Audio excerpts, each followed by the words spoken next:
I began praying for Matthew way before he was born. In fact, it was years and years before he was born. I remember in my mid-20s, I would pray that any child that God would bless me with, that they would love God passionately and intensely, and that they would love him even more than I could.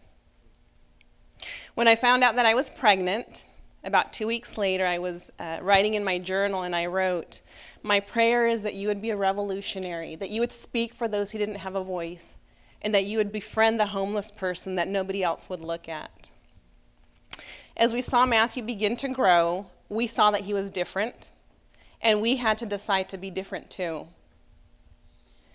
He wasn't only intrigued by the people that he saw on the streets, he was completely attracted to them, the homeless people. They were people, and he knew it. We would walk by them, and it came a point where when I saw a homeless person, I intentionally would walk a little bit away from Matthew because I knew that he would come and tug at my arm and say, "Mom, do we have anything to give?" And he was little. He was maybe 4, 5 years old at that. And so because that was normal to us, I made sure I always had something in my purse so that we can give. But one of the things that I also made sure is that he was seeing them. He was asking me what he could do to help, and that he was handing them what he had to give. That was really important for us. It was normal for him to do this. It became part of life for us. And so when he was around the same age, I was home and I was cleaning, I was vacuuming, and he was going from the dining room into the living room, and he catches a glimpse of a commercial of a young boy in Africa, 12 years old, who was caring for his 3 younger siblings because his parents had died. And so Matthew sits on the couch, and I can tell that he's distraught because of this, and he's broken, and he's even weeping. And he says, "Mom, why?"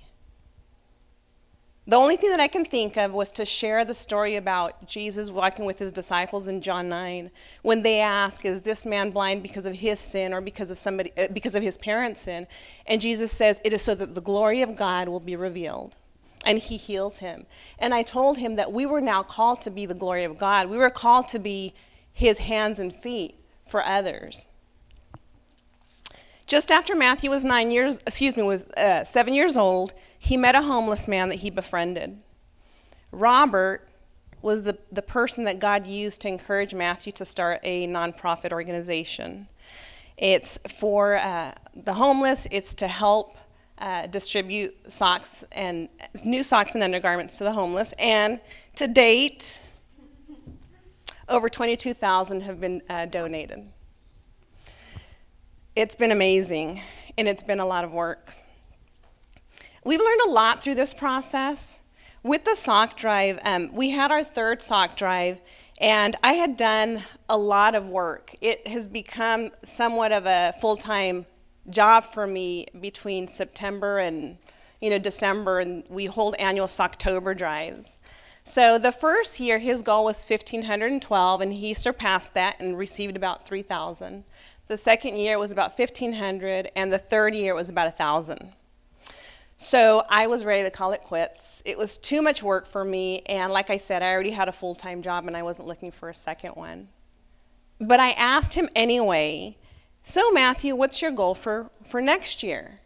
And he says 10,000. I laughed too, but internally. I took a deep breath, and I patted him on the shoulder, and I said, "Matthew, someday that'll happen." But inside, I wasn't too sure what would happen. So we go, and we continue with the fourth Socktober drive, and he ends pretty strong with 6,000. It was the best that he had done. And we're wrapping it up, so we had already tallied the numbers. And then I get a phone call about a new sock company in New York that donates a pair of socks for every pair of socks they sell. And they donated the last 4,000 that he needed for his 10,000. I am so glad that I didn't say a word. God was going to have his way, and he did. Matthew's 12 years old now. And his heart for others, it still blows us away. We've had some very angelic encounters with homeless people that I cannot express in words because it's just been amazing. And we can't take credit for the compassion and the love that he has for others. You can't teach a 2-year-old or a 3-year-old what it is to have the compassion that he has had. But we knew that we needed to nurture that. It meant sometimes going out of our way. It meant to do a little bit more than we had expected. But we were called to that. We needed to do that. I didn't want to think of it as an inconvenience for us, because the day that we go home to see God face to face, I want to be able to say that we did our best to walk with Matthew in this journey. We were fully committed, and we are fully committed to continue to help him in this organization. What if we all did that for our kids? What if the day that they were 2 or 3 years old and they said they wanted to save the world, what if we said, absolutely, how do you want to do that? Instead of saying, what a nice little thought. You have such a good little heart, Johnny. Someday maybe you can be president. Maybe you can do something big, and then you can do that. Why do we have to wait until then? And by the time that happens, will that still be their heart? It's up to us as their parents to make the decision if we're going to be nurturing that gift or if we're going to let it die. We have an amazing responsibility to nurture our kids. But we can't do that without knowing what God has called them to do.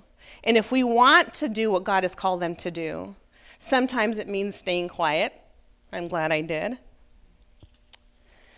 Sometimes it's more of a commitment than I really want to take, because in addition to having to prepare for the sock drives and making sure the donations are getting picked up and delivered, Matthew has speaking engagements that I take him to. He has interviews sometimes even. And the most important thing for us, though, is not that he's doing all these things, but that he's doing them in the name of God. That he is doing them because Jesus is in him. And the day that if he ever thinks that this is because of him, I pray that God takes that away from us. So I challenge you as parents and as grandparents to go back home and see what you can do for the lives of your children, your grandchildren. There's going to be a fork in the road that God is going to put us at when we have these conversations with the kids. And we have to make that decision if we're willing to walk with them in that journey. My husband and I know that that's what we want to do. We want to walk with Matthew in this journey. I don't know what's going to happen. I don't know. I would have never thought that when Matthew and I had the conversation of him wanting to help somebody, that it would turn into what it is. And I don't know what's going to happen after this. But I just pray that we continue to follow God in his leading, and I encourage you to do the same.